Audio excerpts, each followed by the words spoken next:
Hi, I'm Pattu from FreeFinCal, and let's talk about the best and worst performing mutual funds of 2018 and the lessons that we can learn from them.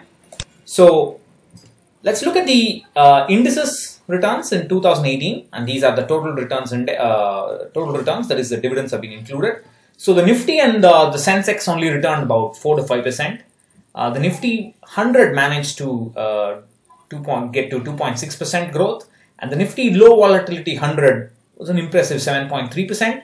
The Nifty Next 50 fell by almost 8%. The Nifty 50 equal weight fell by minus 4%. The Nifty 100 equal weight fell by minus 8%. And the Nifty 50 value 20 delivered an impressive 10% return. And there are many lessons just from this. Now look at the difference between the Nifty and the Nifty 100. So the Nifty is the top 50 stocks, but if I include another 50 stocks and weight them all by their market cap, the return goes to almost half. If you choose the low volatile stocks from the Nifty 100, your return compared to Nifty 100, the Nifty 100 low volatility is significantly better. Now look at the difference between the top 50 stock return and the bottom 50 stock return. The bottom 50 stock, which is the Nifty Next 50, is a terrible minus 8%, whereas the top 50 returned 4%. So that's the difference. I keep saying don't treat Nifty Next 50 like a large cap. Just because SEBI says top 100 stocks are large cap does not mean the Nifty Next 50 is a large cap index. The Nifty Next 50 is a mid cap index. It has got a risk comparable to mid caps. I would even say comparable to small caps in many times.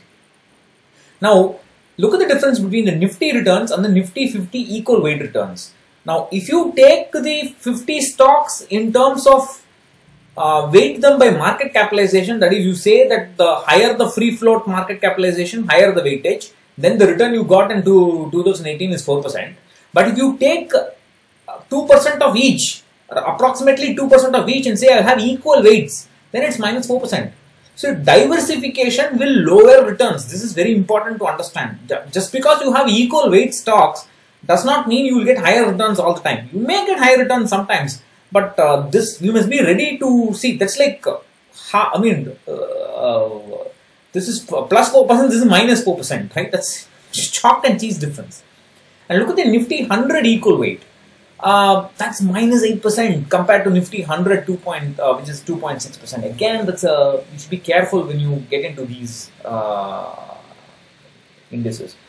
The Nifty 50 value 20 has returned well. 10.10% is good, but that doesn't mean you should not look at that and just go buy the ETF and so on. Be careful. Look at its past performance. Look at the price difference, price to NAV difference in the ETF, and then take a decision. My advice is not to touch Nifty 50 value 20. If you want, you can pick stocks individually from it. That's a different matter. So just that, looking at the indices gives you so much information about risk, not returns. Don't look at the returns and let's say, oh, this is given good returns, let me buy that. That kind of, that's not why I'm making this video. Now the Nifty, the Sundaram Nifty 100 equal weight index fund, there's something strange going on here. From September 2018, somewhere around that onwards, the fund the fund NAV is a little higher than the index value. I don't know why that is the case. It could be because the bond, they could be holding a small amount of bonds and that's giving a little like higher return, and that could be the reason why the fund has done a little better than the index. An index fund can never beat the index because of expenses. Whether it is a direct plan or a regular plan, an index fund should never beat the expenses. But in this case, it has done it for the last year. That's kind of disturbing. It makes you wonder if it's very difficult to manage Nifty 100 equal weight, because our stock market is not very liquid. If you look at the impact cost of the stocks, even in the top 100, the impact cost, the measure of how easy it is to buy or sell a stock, large amounts of stock. If you look at the impact cost, the bottom few stocks of the Nifty 100, the impact cost is quite high. So it may be very difficult to actually manage the Nifty 100 equal weight. The weight may be very difficult to keep the weights equal at all times, and therefore such fluctuations could be happening. I hope it's not any other reason but this, but even then this is a little worrying. I'm glad I removed this fund from my plumb line list. I don't recommend this anymore. I recommend 50 Nifty, 50% Nifty 50 and 50% Nifty next 50 kind of combination instead of this. Now, if you look at the large and mid cap funds, the Nifty 200 total returns index, Nifty 200 has got 100%, 100, top 100, the Nifty 100 plus another 100 stocks from the next, from the Nifty 500. So that those the bottom 100 of the Nifty 200 are supposed to be mid caps, and that moved up only by about 0.3%. So basically, it was kind of flat. And if you look at the trailing return, that is, if you look at from January, middle of January 2019 to middle of January 2018, that's a trailing return. It actually fell by about 2%. So only Sundaram large and mid cap and Invesco growth opportunities are fared better in terms of the trailing returns. But look at the spread. Don't worry about those funds. But look at the spread in the returns in this category. -1% to -19%. That tells you how different the investment strategy is. You cannot put all those funds and say they're all large mid cap. They can be doing anything. I mean, some of them may be large cap tilted, some of them may be mid cap heavy, some of them may be even having a good amount of small caps. Then there is something known as the multi-cap category. I don't know the difference between a multi-cap fund and a large and mid-cap fund. I honestly don't know. Don't say, oh, multi-cap can be can do anything, can be invest anywhere and so on. That's a theoretical difference. I also know the theoretical difference, but the practical difference I am not able to say. There are 7 multi-cap funds that have bet the Nifty 200, so that's a little better.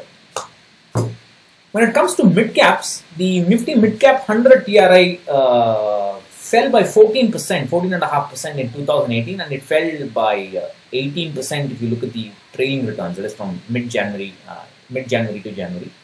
Axis Midcap is the only fund in this category to actually move up by 4%, and it got positive returns. And it still holds 70%, almost 80% of midcaps, which is very good. And the worst performer is the SBI Midcap Fund. It fell -17%. The bad news is it is a 4% higher fall than the Nifty Midcap 150. So that's then its own benchmark. So that's kind of bad. Of course, I'm not saying Axis Midcap is a good fund and SBI Magnum is a bad fund. That's not my point here. I'm just trying to shine light on how much midcaps can fall and the kind of the mentality we must have while we are investing in these funds. Now, in the small cap category, the small cap 100 it fell. I mean, it fell a lot. The index fell by 31%. The small cap index fell by 31%, but the Axis Midcap only fell 9%. That's a huge outperformance, right? And if you look at the trailing returns graph, the screenshot from Value Research, from January, early January 2018, early 2018, I should say, from early 2018, the small cap fund sort of started doing something different than the Nifty small cap 100 index. So the correlation is lost there. So I mean, that's very good management from the fund manager. It does not hold any large caps. That's very important. It was able to do this even though it does not hold any large cap.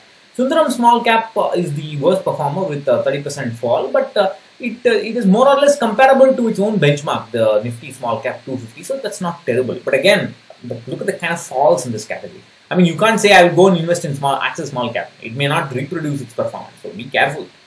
Even the best performer fell by 9%. So please be careful. Please keep that in mind.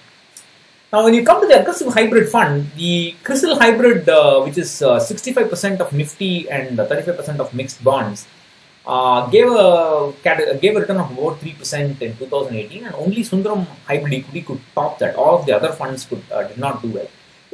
Just a thought.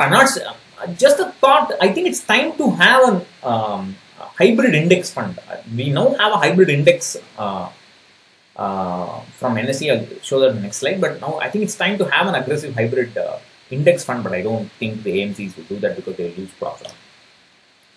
Now, when you come to the dynamic asset allocation category, the CRISIL, there are 3 kind of indices that's important. The CRISIL has a 50% equity and 50% bond kind of balanced index. That gave about 3.6%. There's no tactical asset allocation in this. Just the rebalancing will be done every month, if I'm not wrong. It may be longer, I don't remember, but at least for the mutual funds, it's every month. NSE has recently introduced two tactical asset allocation based indices. There is a dynamic P, a price to book value based index, and a price to earnings based index. The dynamic PB index gave 7.2% and the dynamic PE index gave 6.2% in 2018. Again, those are impressive numbers. Again, I think it's time for such a kind of index fund. SBI Dynamic Asset Allocation Fund is the top performer in this category with 8.4% in returns in 2018. This uses a threefold momentum strategy. It looks for momentum, and then it looks for the rate of change of the momentum, and then it looks when the momentum stops. It does this in both fixed income and equity. I'll write a post detailing that. That momentum strategy has outperformed all other dynamic asset allocation strategies in 2018. Unfortunately, the SBI fund can swing from an equity fund to a fixed income fund in terms of taxation. So that's the only shortcoming. If it were to use arbitrage instead of fixed income for tactical asset allocation, I think it's a very good. At least it's a good fund to look at. Even now, it's a good fund to look at, but strategy-wise, but the taxation is a problem in that fund. Franklin India Dynamic PE Ratio Fund of Funds. I have talked about this earlier. It's a fantastic mutual fund. And it is able to produce Nifty-like returns at 50% lower risk. And in 2018, it has actually bet the Nifty by a little bit. So it's a great fund. Only problem is it's a fund of fund, and therefore it will be taxed like a debt fund. So, but other than that, it's a great fund. Look at the strategy that they follow. Of course, individual investors may find it difficult to have that kind of a layered strategy. I've explained that in the post. You can have a look at that. But it's fantastic. The arbitrage category. I had written a post saying that 2019 may be the year when the bonds in an arbitrage fund fail and you will have a credit rating risk. Actually, I was wrong. In 2018 itself, 2019 may be the year I thought, but 2018 itself, principal arbitrage. Look at that because of the IL&FS. Because IL&FS bonds fell by a huge 10 notches in credit rating. Many funds fell, and among them, principal arbitrage was holding this. The big problem now is that according to the SEBI categorization rules, the arbitrage funds need to hold only 65% of arbitrage. The rest of it can be bonds. And if those bonds have credit risk, this is what will happen. So you have to be very careful in choosing an arbitrage fund. This is what I just mentioned in yesterday's video, if you recall. So the other funds managed to give about 5 to 6%, 5 to 7% maybe. That's pretty decent in this category. And finally, the debt mutual funds, again because of the IL&FS problem, many funds fell, and many people got a shock because the Motilal Oswal Ultra Short Term Fund had a huge hit. That's the biggest hit in terms of, that's the worst performer, minus 7.7% return in 2018. But you don't expect an ultra short term fund to do that, but unfortunately, well, for whatever reasons it did. The DSP, again, because look at the AUM, that's 245 crores, right? Again, that's a problem. The low AUM funds have a problem in handling the credit risk. The DSP credit risk fund also took a hit. It took a much smaller hit, but it's a credit risk fund. So it's okay. I don't expect a credit. It's okay for such things to happen in a credit risk fund because the name says so, right? But you don't expect an ultra short term fund or a fund like Union Liquid or Principal Cash Management. They're all liquid funds. They also fell because of the IL&FS problem. So that is the big problem in liquid fund space. You got to be careful about the risks. Again, all these are lessons. So that's the summary. Axis Mutual Fund has had a wonderful 2018. I think it's done very well in terms of the mid cap, small cap. Its ELSS is doing well. Large cap fund is also reasonably doing well. The SBI Dynamic Asset Allocation Fund requires good further study. That is the reason why you do these kind of fooling around. When you do all this, you kind of look at interesting funds that you want to look closely at. The Franklin PE has done very well again, and that's important. Unfortunately, many people will not buy it because it's got poor taxation rule, but still I think it's a very good fund. Tax is not a big deal anyway. There have been new lessons for debt mutual fund investors about how quickly credit ratings can change, and all the liquid funds can fall by a huge amount and so on. And many investors faced a negative year, that is, had experienced negative returns from equity for the first time. If you are one such investor, and I think many people who are watching this maybe, if you are one such investors who have faced a fall in the equity portfolio or seen red as they call it for the first time, please share in the comments about how you felt and what is your strategy now and what you're going to do. And I think that's about wraps it up for this video. So I'll catch you again in